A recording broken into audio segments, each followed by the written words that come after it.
Hey, how's it going, everyone? Welcome to another episode of the Dividend Digest. In today's video, we are going to be looking at Johnson&Johnson, ticker symbol JNJ, and they are currently near their 52-week low. So their current trading price as of right now, as I'm filming this, they closed at about $146 a share. And when we look at their 52-week range, they traded for $143 all the way up to $175. So they are going through it. And their current PE ratio is 21.9. For simplicity's sake, let's just say 22. Their dividend yield is 3.4%. So it's pretty decent. It's respectable. And here's full disclosure, and I just want to tell you up front, I may or may not have worked for J&J at their corporate office in New Brunswick, New Jersey. So this is a company that I know way too much about, and I'm very familiar with their business model, revenue, and economic moat. However, because this is a Dividend Digest video, it's going to be quick, raw, and dirty. There's no script here, and I am just freestyling. So if you want a more in-depth analysis video where I talk more about the company's future prospects and the intangibles, let me know. However, let me just say this. J&J is one of those dividend companies that everyone seems to love, right? It's in the conversation with like Procter & Gamble, Coca-Cola, Costco, you name it. However, when I think about J&J, I think right now they're going through a very uncertain time period. Because for the past, 10, 20, 30, 40 years, J&J has been known as the it company. People wanted to work for them. They were considered stable. They were growing, and they were doing all the right moves. However, as of recently, if you haven't heard, they are going through some litigation problems, some legal battles, right? Number one is the baby powder crisis, where people are claiming that J&J's baby powder caused cancer. And then number two, with the opioid crisis, people getting addicted to painkillers and J&J having a part in it. They're saying that J&J has a part in it. So when I think about J&J, I don't really think of them as being similar as to their peers, right? When I think about Merck, GSK, or even Pfizer, because J&J is going through a lot of headwinds. So a company that comes to mind that used to be stable, safe, and a reliable company that people used to love is 3M. 3M is also going through a similar period in their company where they're mature and their growth is stalling and their future is kind of uncertain, right? And just like J&J, in the past year or so, 3M did a spinoff of their healthcare unit. Likewise, with J&J, what I can tell you up front is that the pharmaceutical division of their business is the biggest money driver, okay? So J&J is now, it has two business segments. It used to be three, but now there's two. It's the pharmaceuticals, which is where they develop and, put a patent on the drugs that they manufacture for things like, cancer or other health-related stuff. And then there's also the medical devices division. And with that, I think the most popular one are their contact lenses and some of the stuff that they use to help your body operate better. Now, when they did a spinoff, a divestiture, they got rid of their CPG unit, which we used to call the health consumer division. And that's popular for things like, Neosporin, Band-Aid, the things that you see a pharmacy aisle that has that Johnson&Johnson label. That's part of the consumer health division. So I think that's called Kenvue now. And so it's two separate companies, but the same DNA, the same company culture, I'm assuming. And with that said, let's go ahead and try to figure out if J&J is actually undervalued or if it's a value trap. So the first one, oh my gosh, my screen, everything is black right now because it's nighttime. Anyways, the first one is going to be the multiples valuation. Essentially, we're going to be looking at peers in the same industry as J&J to figure out a market-derived price for the company. Every single one of these are in the pharmaceutical space except for Procter & Gamble. And the reason why I have P&G up there is because When you think about Procter & Gamble and Johnson&Johnson on paper, they're very similar in share price, in revenue, in PE ratio, and their performance over the past 40, 50 years, pretty similar. So that's why Procter & Gamble is in there, because if you look at the other pharmaceutical companies, their trading multiple is pretty high, right? Except for GSK. And I felt like if I did not put Procter & Gamble in here, I just felt like the PE ratio would be a little too high for my taste. So with that said, the stock price for J&J, depending on their, contingent upon their multiples valuation, is $584 a share, based on their EPS of $15 a share. So $584. The next one is going to be the discounted cash flow analysis model. Essentially, the free cash flow is going to tell us an intrinsic value for Johnson & Johnson. Now, if we look at their free cash flow, in 2018 to 2019, things were looking good, right? But then when the pandemic happened in 2020, alongside with every other pharmaceutical company, they were kind of going through it. However, that was also their growth driver, right? Because during the pandemic, the vaccine guaranteed a revenue source from the different countries because a lot of people were setting orders saying, we need this vaccine. So I think about Moderna, Pfizer, and J&J. They had a steady cash flow coming from their vaccines. But with that said, the free cash flow decreased by negative 11% during the pandemic. And then the following year, it stayed stagnant. However, in 2022, the free cash flow went down even further, negative 13%.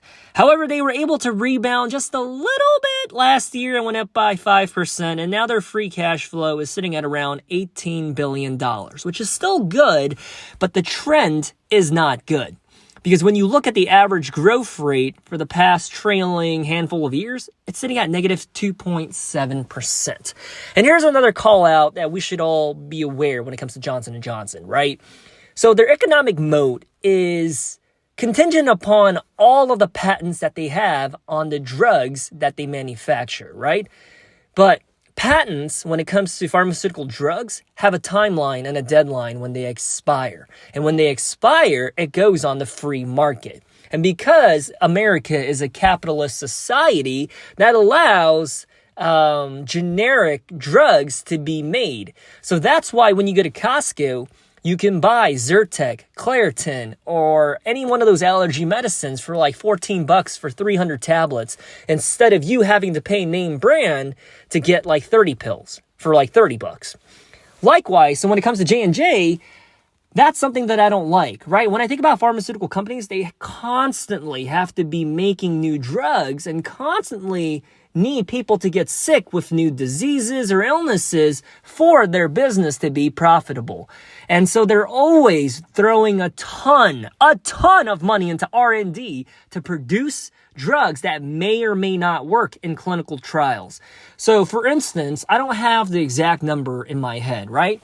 But if, say, there's in any given time or moment, there's 100 drugs going through clinical trials to become certified by the FDA as an effective treatment for an illness or disease or for cancer or whatever, right? If there's 100 different drugs going through clinical trials, they're lucky. A pharmaceutical company is considered having a heyday, a fortunate day, lucky, a blessing, if even one out of those 100 turns out to work. Because if just one of those works out, they're going to be making billions of dollars from the insurance companies. And that's another thing that I wanted to call out. As we head into another election year, I feel like there's a lot of topics that are hot and sensitive and avoidable. But one thing that people are now trying to address and talk about a lot is health insurance and healthcare costs in the U.S., which I think is a conversation that needs to be partaken, right? Because I think our healthcare system is broken because there are literally, thousands of people who die each year in the U.S. because they cannot afford their life-saving treatment or drugs, and so they just choose to pass away, which I think is really unfortunate, and the system needs to be repaired. I'm not saying that I have the solution, but I'm just saying that it's broken.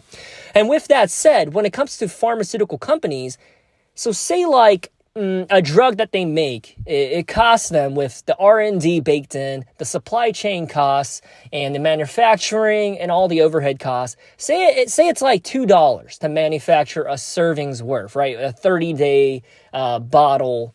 Sorry, a 30-day, 30 pills bottle worth of pills is $2, okay? What they can do is they have pricing power, which is where their economic moat comes in hand, because like if they have a patent on a specific drug, no other pharmaceutical company can manufacture it because it's encroaching upon their intellectual property, and they can run into liability and legal issues until that patent expires. So what they can do with their pricing power is they can charge like $250 to the insurance companies or to the individual who's uninsured for that exact same drug that only costs $2. The overhead costs, everything being baked in. And so when I think about all of that, I feel like change is going to come soon. Now that information, data, and all of this is a lot more transparent, and how the younger generation is more vocal and angry about the healthcare industry, I just feel like there's a lot of uncertainty about their patent line of business. I'm just going to throw it out there. I'm not saying that I'm a bull or a bear, but that's just the political landscape of the pharmaceutical industry. And that's why a lot of these companies are beat up right now. When I think about like Pfizer, GSK, J&J, Merck, the list goes on and on. There's a lot of uncertainty for them. Anyways, instead of plugging in negative 2.7% as their free cash flow, I'm going to go ahead and plug in what seems a little more, the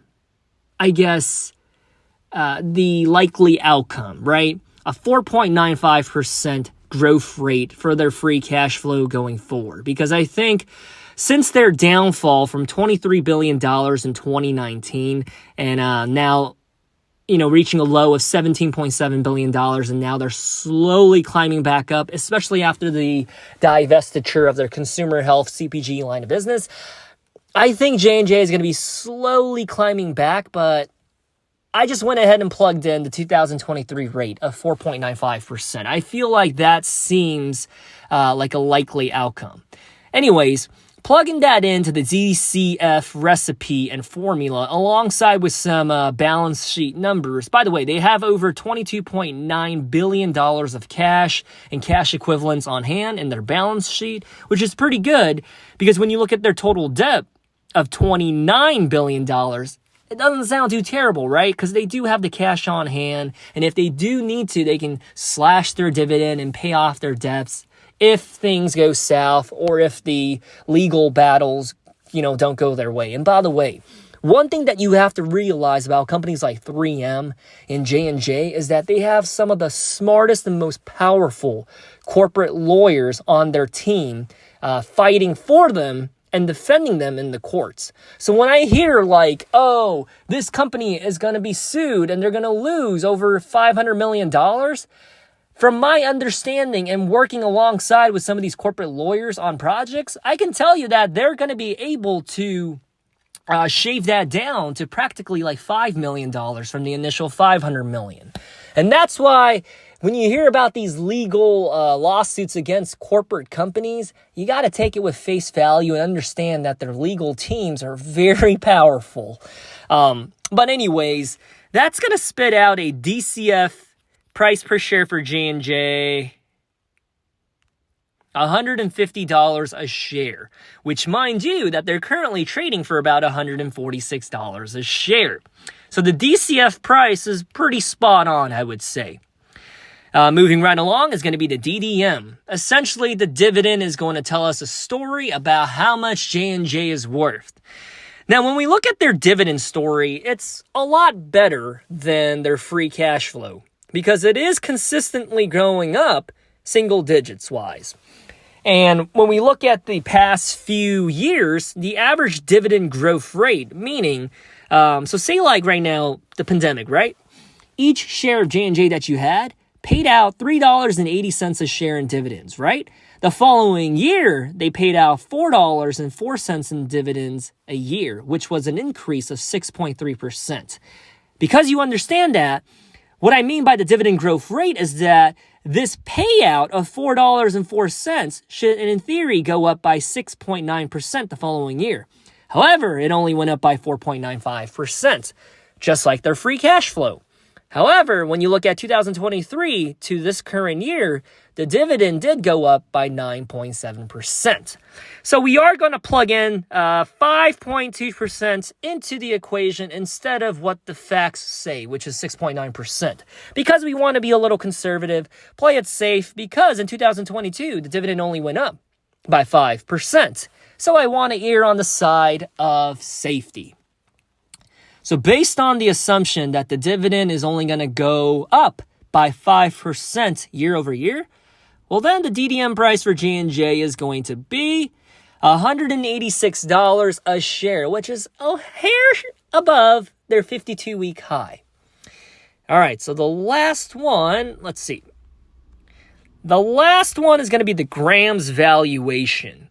Essentially, the growth rate projection of 5.2% alongside with the corporate bonds yield rate of 5.1% is going to tell us how much J&J is worth. Now, without a doubt, the Graham's valuation is going to tell us a low number out of all the intrinsic valuations. And let's see what it is. It's going to be $158 a share, which brings us to the conclusion. All right, so let's see. If we do a quick little review, oh my goodness. For the first time in this channel's life, another one of the intrinsic valuations was lower than the Graham's valuation. So the free cash flow intrinsic values, DCF, it spit out a price of $150 a share for J&J, right?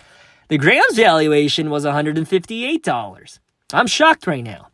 So anyways, the intrinsic valuation for J&J, based on our calculations of their numbers and finances, $215 a share. So we're saying that in the next, 365 days or 6 months or 3 months, J&J's fair value is $215 a share. However, I think it's kind of inflated because of the multiples valuation, right? Right there, $584 a share based on how the market prices their peers. So what I did is I did the calculations without the multiples valuation.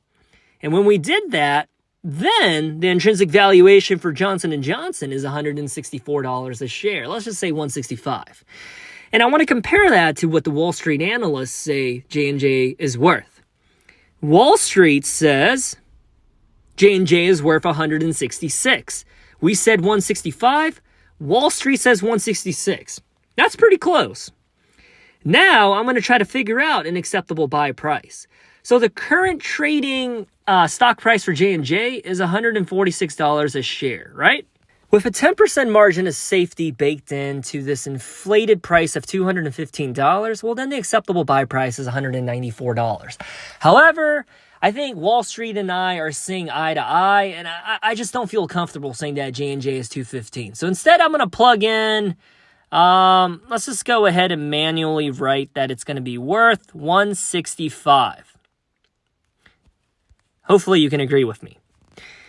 So if J&J's intrinsic valuation is $165 and we have a 10% margin of safety baked in, then the acceptable buy price is $148.50 a share.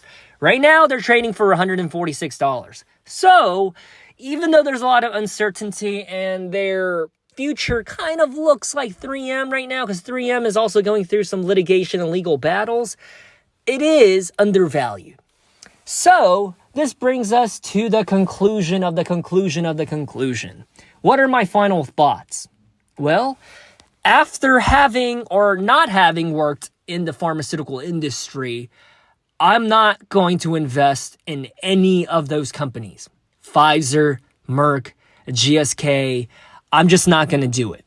However, based on the numbers and the calculations that we ran today, on paper, it might be undervalued. But that's my personal opinion. If you want me to go on a deeper analysis and share with you some insights, then let me know, because I can make a full analysis video about any one of these pharmaceutical companies, okay? Including Merck, including GSK, Pfizer. If you're curious, let me know. Actually, maybe I don't know too much about the industry. Wink, wink. Anyways, This has been another video with dividend compounders with cheese. And remember, this is Dividend Digest, meaning this is a quick and dirty version of what I usually do. Because my videos are usually a lot more polished with a script. This was me just freestyling. Anyways, I'm going to go ahead and go eat my dinner now. I love you and have a good rest of your day.